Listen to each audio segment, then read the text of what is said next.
Hello, good morning, good afternoon, good evening po sa ating lahat dyan. Peanuts Vlog po, welcome po sa ating channel. Paki-like, subscribe naman po ng ating channel, Peanuts Vlogs po. Bago po natin umpisahan ng ating kwento, ay gusto ko lang po magpasalamat sa ating lahat. Isa na naman pagkakataon po na ibahagi po natin ng about sa Kim Pao update at ito ay about sa latest update po sa Kim Pao.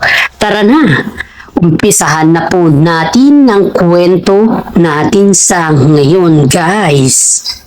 Okay, alright. Ang topic po natin for today, guys, is Paolo Avellino. Ano kaya ang nangyari kay Kim Chiu? Bakit tuloy-tuloy ang pag-alala ni Paolo Avellino sa kanya? Pangalawang topic for natin for today, guys, is Kim Chiu. Nagseselos ba dun sa kausap ni Paolo Avellino? Sino kaya tong kausap ni Paolo Avellino sa mall na kung saan po ay namatan si Paolo Avellino na may kausap po sa mall? Di po niya yung kasama si Kim Chiu, guys. Number 3, blind items po natin. Ang blind items po natin sa ngayon, guys, is isang actress po na sumugod sa apartment nila Kim Chiu. Okay. Umpisa na po natin ng kwento natin sa ngayon, guys. Bakit kayo nag-alala si Paolo Avellino kay Kim Chiu? Ano kaya yung rason? Okay, guys, ayon po dito sa ating mga legit na sources ay si Kim Chiu po, guys, ay may karamdaman sa ngayon at nakikita naman po natin sa mga showtime o sa mga eksena nila before the day na nagkaroon siya ng pakiramdam or karamdaman, guys, is kitang-kita naman natin sa kanyang wala na yung sigla sa kanyang mukha. Yun pala, guys, ay may sakit na pala si Kim Chiu that time. Yung sakit ba na parang trangkaso, guys? Yan po yung ngayon po sa ating legit na sources. At ito naman si Paolo Avellino, guys, is sobrang pressure. Kasi nga po, isipin mo, guys, kapag magkasakit ka naman, iisipin mo talaga kung sino yung magbabantay sa'yo, sino yung magpapakain sa'yo. Hindi naman porke na may pera ka or hindi naman porke na may mga kasama ka. Iba pa rin kasi yung wala kang pakiramdam. Iba din kasi yun. The point here is, nag-alala talaga si Paolo Avellino sa sitwasyon ni Kim Chiu dahil hindi daw niya kasi alam na ganun talaga yung pakiramdam ni Kim Chiu. At isipin ninyo dito, guys, isipin ninyo dito. Kung talagang selfish po si Paolo Avellino nung tumawag sa kanya yung isang staff dun sa show na parang pinapa-urgent si Kim Chiu si Paolo Avellino na sunduin dahil nga po masama yung kanyang pakiramdam. It means po ay agad nag-rescue po si Paolo Avellino kay Kim Chiu. Yun po yung kadahilanan kung bakit po tinawag ng mga netizens si Paolo Avellino na Superman ni Kim Chiu. Dahil isang tawag lang po daw kay Paolo Avellino ay nandyan na po yan. At hindi lang po yan, guys. Dito din po natin makikita or masisilayan na yung totoong pagmamahal ba. Yung walang halong kaplastikan, walang halong gawa lang sa project, or walang halong ginagawa mo lang to dahil may sarili kang intensyon. Walang ganun, guys, kung tutuusin natin. Ito ay taus-puso po si Paolo Avellino na ginagampanan bilang role niya or bilang responsible niya bilang isang magiging asawa soon. Napaka-sweet, guys? Napaka-sweet na isipin or i-analyze po natin yung mga sequel nilang dalawa sa ngayon ay they are going to be husband and wife to be. Kung boyfriend, girlfriends lang po sila, guys, hindi naman po, para sa akin itong sarili kong opinion to, para sa akin. Kung girlfriends, boyfriends lang po sila, guys, hindi po magagawa ni Paolo Avellino na pupunta on the rescue kay Kim Chiu dahil ang layo naman ni Paolo kay Kim Chiu eh. Diyan mo po makikita na to the rescue po si Paolo Avellino, di ba? Yan po yung tunay na pagmamahal. Kaya marami po ditong netizen guys na kitang-kita daw yung pag-alala ni Paolo Avellino. Well, sa show pa lang daw guys, balik tayo dito sa show guys. Sa show pa lang guys is parang kita na daw naman kasama ni Kim Chiu sa show na iba na yung pakiramdam ni Kim. Parang kumbaga is, parang yung katawan niya is hinahanap yung pahinga. Dahil hindi naman natin sabihin na over fatigue or else, pero nandito na tayo sa punto na parang natamaan nata siya ng weather. At yun po yung sinasabi natin na climate change. At it's been normal naman kasi going to December na ngayon, pag going to December kasi guys, malamig po yung panahon dyan. At hindi natin po maiiwasan na may mga time na isipin mo talaga na ikaw ay magkakaroon ng mga sipon. Hindi naman po si mga trangkaso guys. Kaya ingat-ingat po tayo palagi. Dahil ang sakit po hindi lamang po basta-basta.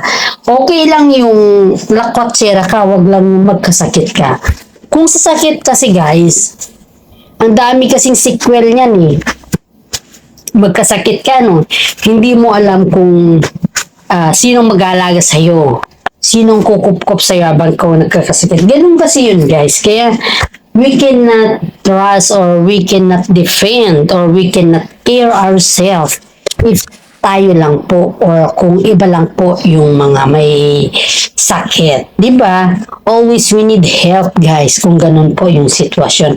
Kaya nga po maraming netizen guys na nagsasabi na napakaswerte ni Kim Chiu kay Paolo Avellino dahil sa lahat ng bagay ay nandyan at nandyan, always nandyan po si Paolo Avellino kay Kim Chiu, and that is a very much to say na napaka-proud ni Paolo Avellino or napaka-proud ni Kim Chiu kay Paolo Avellino guys.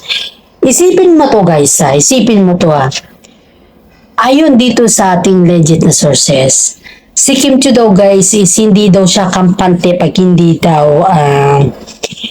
daw niya nakakumusta o yung nakakamusta or nakikita daw si Paolo Avellino ng isang araw. It means po yan guys is nandun na yung chemistry, hindi lamang po chemistry, kundi nandun na yung tinatawag natin na connection, yung body language ba.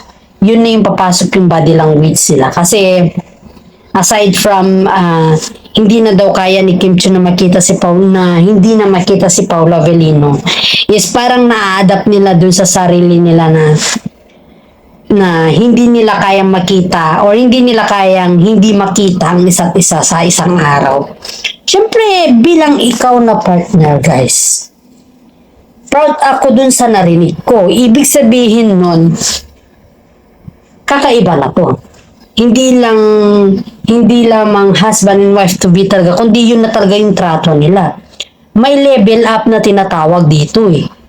Kaya, kung ganun po yung kanilang yung sequel or yung sitwasyon ba or yung kaganapan, ayon dito sa ating legit na sources guys is, kung ganun na daw yung kanilang kaganapan, it means malapit na daw po yung kasal nila. It means they are showing yung love daw sa isa't isa. Yun yung sabi ng legit na sources natin guys.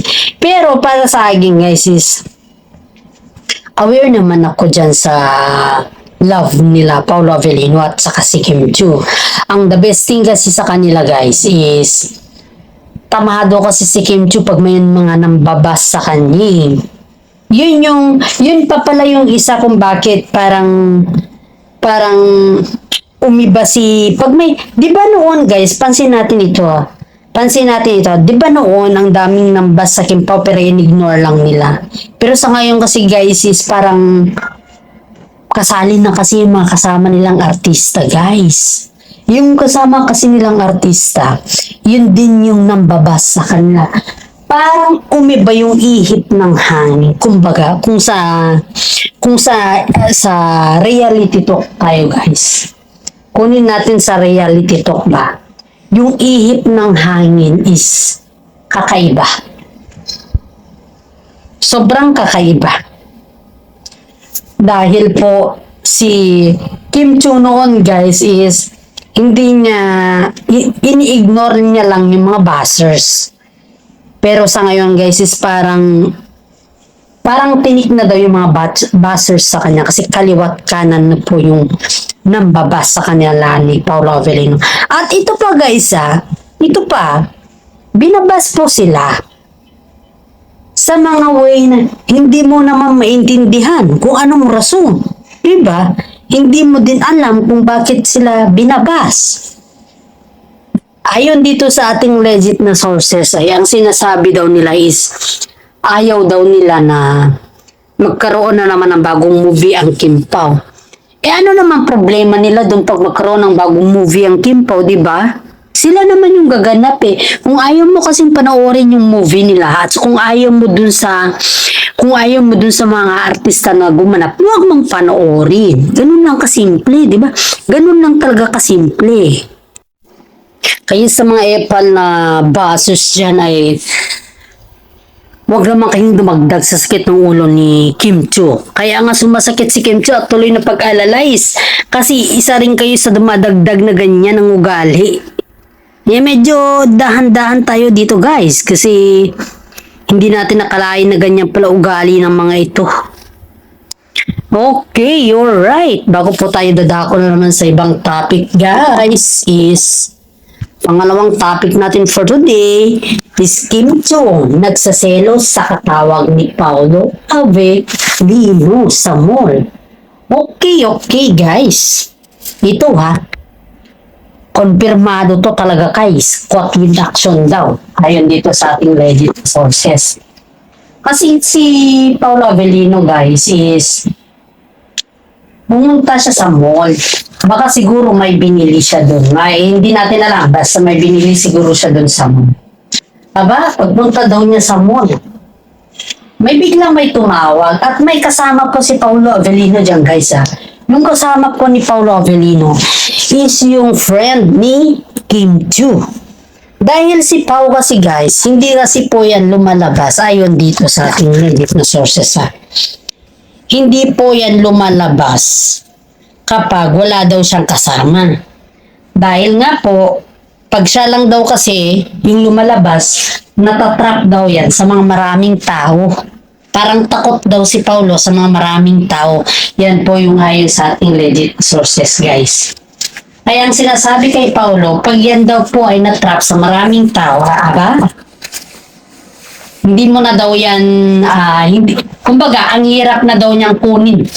Kumbaga is, diba, na gaya nito, ang daming ang napapapicture, ganon.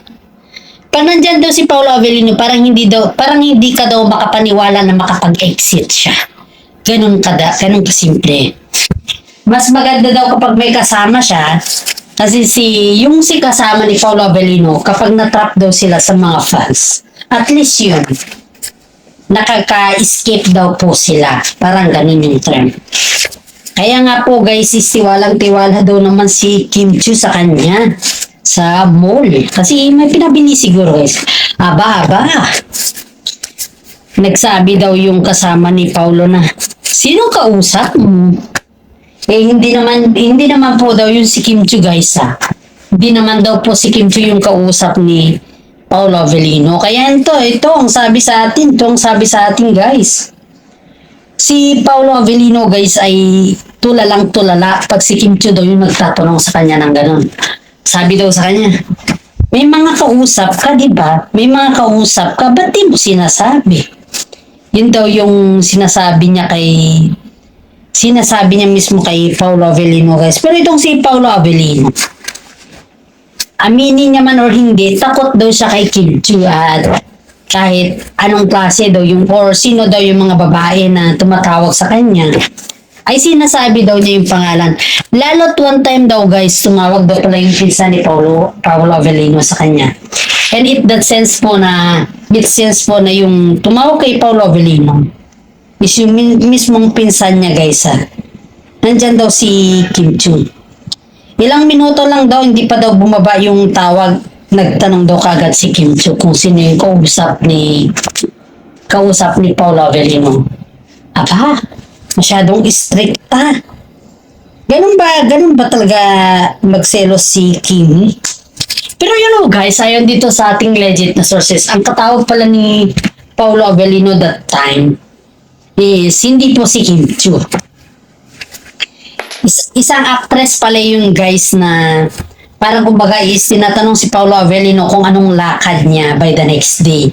Kung gusto daw niyang sumama sa lakad nila. Yan daw yung ayon dito sa ating legit na sources. Yung actress na yan guys is matagal na yan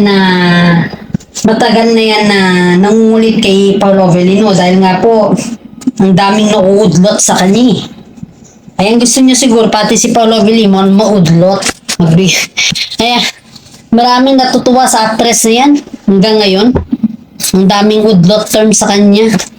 Hindi nga daw yan, ayon dito sa ating legit na sources Kesay, hindi nga daw yan pinapansin ni Paolo pero dahil panay ng tawag daw niya nakulitan nata si Paolo sa kanya. Kaya yun, sinugot daw yung tawag niya guys. Pero in fairness guys yung actress niya kahit daw baliktarin mo pa yung mundo or baliktarin mo pa daw yung tawag dito na kahit daw pagsabihan mo yan na wag na siyang tumawag dahil busy ka, ay talagang kukulitin ka daw niya.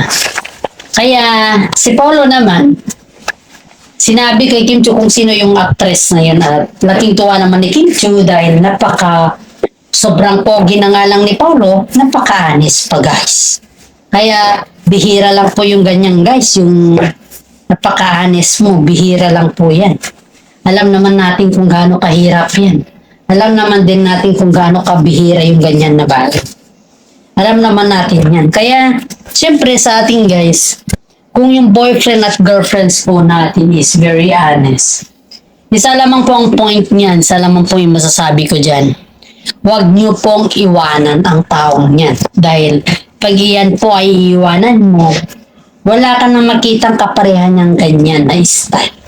Nag-iisa lang po yan sa mundo. Kaya dapat pangalagaan at bigyan din ng respeto. Pagmamahal ba? I mean, tiwala, pagmamahal at respeto.